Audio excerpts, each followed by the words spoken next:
యాషువా మెస్సయ్య గారి దివ్య నామంలో అనుదినము ఈ కార్యక్రమాన్ని వీక్షిస్తున్న మీ అందరికీ నా ప్రేమపూర్వకమైన శుభాకాంక్షలు తెలియపరుస్తూ మరో దినము యావే తండ్రి సన్నిధిలో ఈ రీతిగా దేవుని యొక్క వాక్యాలను, యావే తండ్రి యొక్క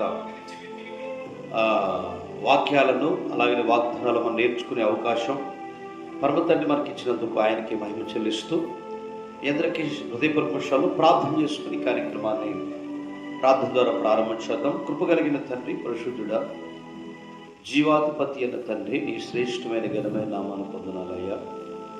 ఈ దినమునైనా నీ వాగ్దానాలు మేము చదువుకుంటుండగా నీ ఆత్మతో నింపి ఘనమైన కార్యాలు జరిపించి మేలుతో నింపి సహాయం చేయమని యాషువా మెస్సయ్య గారి నామం ద్వారా అడుగుతున్నాం తండ్రి, ఆమేన్. పిల్లలు, ఈరోజు వాక్యాంశాన్ని మనం జాగ్రత్తగా అనుదినము ఈ వాగ్దానాలను మనం ఈ యొక్క యాపుల ద్వారా అలాగనే ప్రతిరోజు మానకుండా మనం వీటిని వీక్షిస్తున్న మీ అందరికీ షలోం తెలియపరుస్తూ ఎలోహిం తండ్రి మనకి ఇచ్చినట్టు అవకాశాన్ని బట్టి ఆవేగ మహిమ చెల్లిస్తూ ఈరోజు అంశం పనివారు జీతమునకు పాత్రులు అని అంశాన్ని నేను ఎన్నుకున్నాను. దయచేసి పనివారు జీతమునకు పాత్రులు. తిమోతి రాసిన 1 తిమోతి పత్రిక 5వ అధ్యాయం 18వ వచనంలో అద్భుతమైన మాట ఇక్కడ రాయబడింది. తిమోతి రాసిన పత్రిక 5వ అధ్యాయం 18వ వచనం ఈ రీతిగా రాయబడింది. చదువుదాం. ఇందుకు నూర్చేటి ఎద్దుకు మూతికి చిక్కము వేయొద్దు అని లేఖనం చెప్పుతున్నది. కనుక పిల్లరా, ఈరోజు పనిచేసే వ్యక్తి జీతానికి పాత్రుడు అని లేఖనాల్లో రాయబడింది. ఏ కూలి మనిషి అయినా, ఏ ఉద్యోగమైన, వ్యాపారాలైనా చేసే వ్యక్తులకు ఈ దినముని చెప్పే బైబిల్ వాక్యం ఏంటంటే, పనిచేసే వ్యక్తి దానికి పాత్రులు. కనుక ఏ పనిలో చేతి వృత్తులు కానివ్వండి, కూలి పని కానీ, ఏ పని చేసినా ఆ పనికి వారు పాత్రులుగా ఎంచబడతారు. ఈరోజు బైబిల్ గ్రంథం పరిశీలన చేసే ప్రతి ఒక్కరు కూడా దానికి పాత్రులుగా ఎంచబడదని బైబిల్ తెలియపరుస్తుంది. అందుకని ఎద్దులకు చిక్కాలు పెడితే, నూర్చేటి కళ్ళొందిరిగా ఎద్దుకి చిక్కం పెడితే యావే తండ్రి సన్నిధిలో నిజంగా ఆ అవి తినకుండా ఎలా తిరుగుతాయి? కష్టపడే వ్యక్తులు ఎద్దులు కానివ్వండి, వాళ్ళు తినాలి. ఈరోజు వాటి తినకుండా వాటి నోరు కట్టేస్తే అది నిజంగా ఎంతైనా కానీ ప్రయోజనం కాదని చెప్పేసి లేఖనం ద్వారా తెలియపరుస్తుంది. ఈరోజు జీతగాడు పనిచేసినప్పుడు ఖచ్చితంగా జీతం తీసుకుంటాడు. కాబట్టి ఈరోజు బైబిల్ తెలియపరచమాట ఏంటంటే, నూర్చేటి విద్దుకు చిక్క పెట్టవద్దు. హల్లెలూయా. రెండో మాట యోహాను సువార్త 10వ అధ్యాయం 12వ వచనంలో ఈ రీతిగా రాయబడింది. యోహాను సువార్త 10వ అధ్యాయం 12వ వాక్యంలో అద్భుతమైన రీతి. కాబట్టి మనము పనిచేసేవారుగా, యావే తోటలో పనివారుగా, పాత్రలుగా మనం ఉండాలని లేఖనం ద్వారా మనకు తెలియపరుస్తున్నారు. ప్రతి ఒక్కరు కూడా యావే తండ్రి సన్నిధి పనిచేసే వ్యక్తులుగా, మెలకుగా ఉండి కష్టపడే వ్యక్తులుగా మనం ఉండాలని, సోమరపోతులుగా, బలహీనులుగా కాక పనిచేసే పాత్రులుగా ఉండాలని మనం ఇప్పటిదాకా నేర్చుకున్నాం. 10వ అధ్యాయం 12వ వచనంలో జీతగాడు గొర్రెల కాపరి కాడు కనుక చదవమ్మా. గొర్రెలు తనవి కావు కనుక కానుదున తొడేలు చుట్ట చూసి గొర్రెలు విడిచిపెట్టి పారిపోను. కనుక ఈరోజు నమ్మకంతో, విశ్వాసంతో పనిచేసే వ్యక్తులకు ప్రతిఫలం దొరికింది. గొర్రెల కాపరులు గురించి చెప్పాడు. జీతగాడే, కూలివాడే. కానీ ఆ వ్యక్తి ఆ యజమానుడు కాదు కాబట్టి గొర్రెలు విడిచిపెట్టి వెళతాడు. ఈరోజు మనం పనిచేసే నమ్మకంతో యావే తండ్రి సన్నిధిలో పనిచేసే వ్యక్తులుగా ఉండాలని లేఖనం ద్వారా తెలియపరుస్తుంది. కాబట్టి నువ్వు ఏ పనిలోనైనా నమ్మకంగా ఉన్నావా? జీతగాడుగా పనిచేసే వ్యక్తులుగా ఉండొద్దు. ఎందుకంటే యజమానుని కుమారులుగా, కుమార్తెలుగా యాషువా మెస్సయ్య గారు మన స్నేహితులుగా ఆయన పిలిచాడని చెప్పేసి లేఖనం ద్వారా రాయబడింది. కాబట్టి ఇక్కడ ఏంటంటే, జీతగాడు గొర్రెల కాపరి కనుక జీతగాడు గొర్రెల కాపరి కాడు కనుక అవి తనవి కానందున తొడేలు వచ్చినప్పుడు వాటిని చూసి గొర్రెలను విడిచిపెట్టి పారిపోతాడు. ఈరోజు నమ్మకంతో పనిచేసి ప్రాణప్రియుడైన యాషువా మెస్సయ్య ఈరోజు నమ్మకంగా నా సంఘాన్ని స్వరక్తం ఇచ్చి సంపాదించే సంఘం కొరకు ఆయన ప్రాణం పెట్టినట్లుగా రాయబడింది. కాబట్టి రోమపత్రిక 4:4 ఒక ఆశ్చర్యకరమైన మాట రాయబడింది. కాబట్టి మనము కూడా ఈరోజు నిజంగా ఆశ్చర్యకరమైన మాట, జీతగాళ్ళుగా పనిచేయద్దు. అడుక్కునే స్థితిలో మనం ఉండదు, ఇచ్చే స్థితిలో మనం ఉండాలి. ఆమేన్, హల్లెలూయా. అడుక్కునే బ్యాచ్లో మనం ఎప్పుడు కూడా వెళ్ళకూడదు, కానీ ఇచ్చేవారుగా ఉండాలి. ఆమేన్, హల్లెలూయా. రోమపత్రిక 4:4 ఒక ఆశ్చర్యకరమైన మాట రాయబడింది. పని చేయవానికి జీతం రుణమే కానీ దానమని ఎంచబడదు. పని చేసేవాడు ఖచ్చితంగా మరి రుణముగా దానికి ఇవ్వబడింది, కానీ పనిచేసి ఖచ్చితంగా వసూలు చేయాలని రాయబడింది. లోక సువార్త 10:7 ఒక ఆశ్చర్యకరమైన వాగ్దానాన్ని మనం విందాం.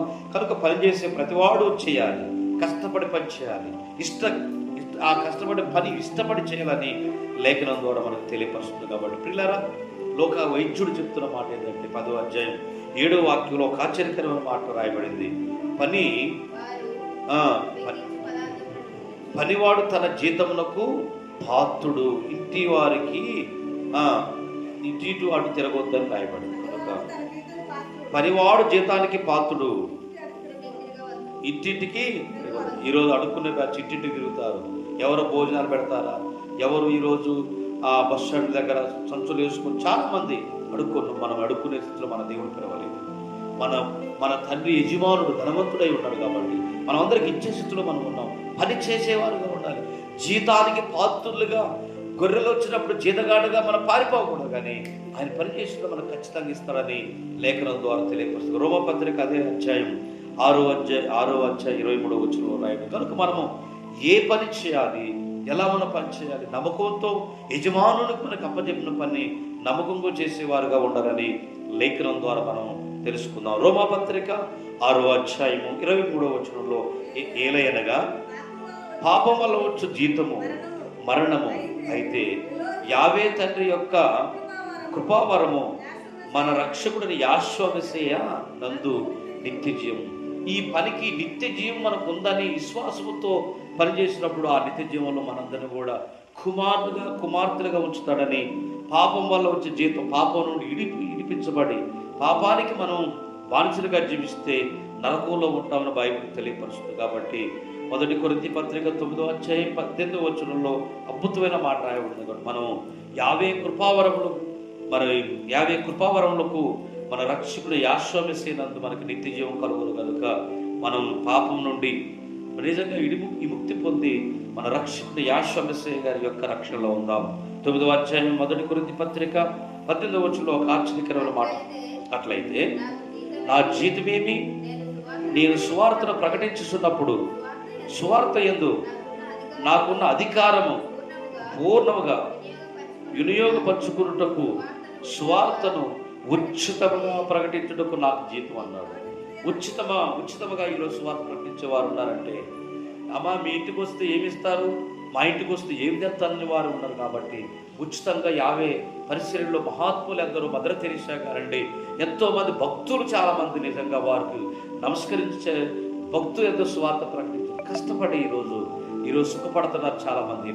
ఈరోజు అడుక్కునే బ్యాచ్లు మనం ఉండకూడదు, కష్టపడి యావే పరివారుగా ఉండాలని బైబిల్ తెలియపరుస్తుంది. కాబట్టి చివరిగా మరి నిజంగా లోక సువార్త 3:14 ప్రకటన గ్రంథం 2:22-12 వచనాలు మనం చదువుకొని తండ్రి యొక్క సన్నిధిలో దైవ జ్ఞానాన్ని మనం నేర్చుకుంటున్నాం. పిల్లరా, మనము లోక సువార్త 3:14 నిజంగా మనం ఏం చేయాలంటే యావే తండ్రి యొక్క సువార్త ప్రకటించేవారుగా, ఉచితంగా దేవుని సువార్త అందించేవారుగా, ఉచితంగా యావే యొక్క పరిచర్యలో పారిభాగస్తులుగా ఉండాలని పరిశుద్ధ గ్రంథం తెలియపరుస్తుంది. కాబట్టి పిల్లరా, లోక సువార్త మనం చదివినట్లయితే ఎవరిని బాధ పెట్టకయు, ఎవరి మీదను అపనిందలు వెయ్యకయు, మీ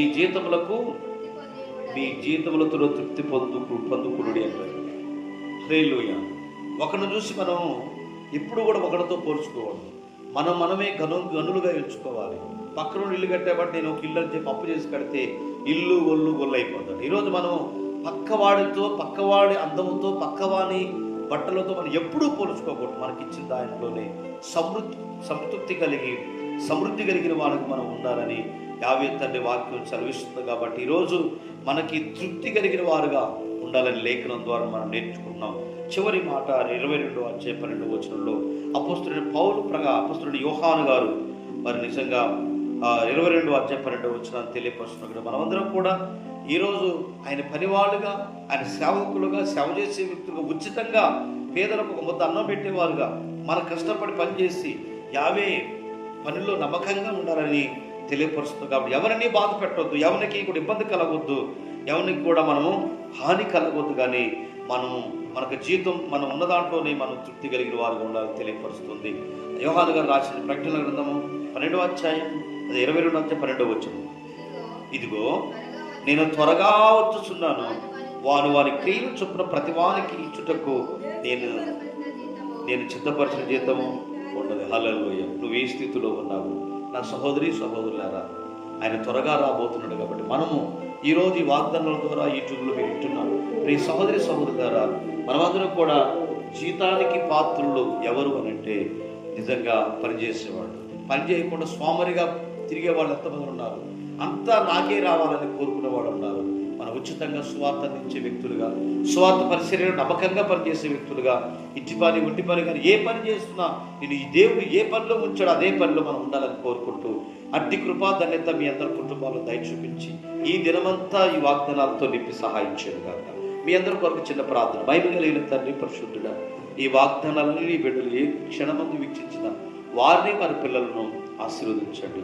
పనివాడు జీతానికి పాత్రుడే అంశం మీద అయ్యా ఎన్నో అక్షరాలు మేము చూసే మరి మమ్మలను మా పిల్లల కుటుంబాలను దీవించి ఆశీర్వదించి ఈ కార్యక్రమం గురించి అనేకులకు మేలు కలిగినట్లు సహాయం చేయమని యాషోవా మెస్సయ్య గారి నామమున అడుగుచున్నాము తండ్రి, ఆమేన్. ఈ కార్యక్రమానికి లైక్ చేయండి, షేర్ చేయండి, అనేకులకు తెలియపరచండి. యావి మనందరినీ ఆశీర్వదించండి.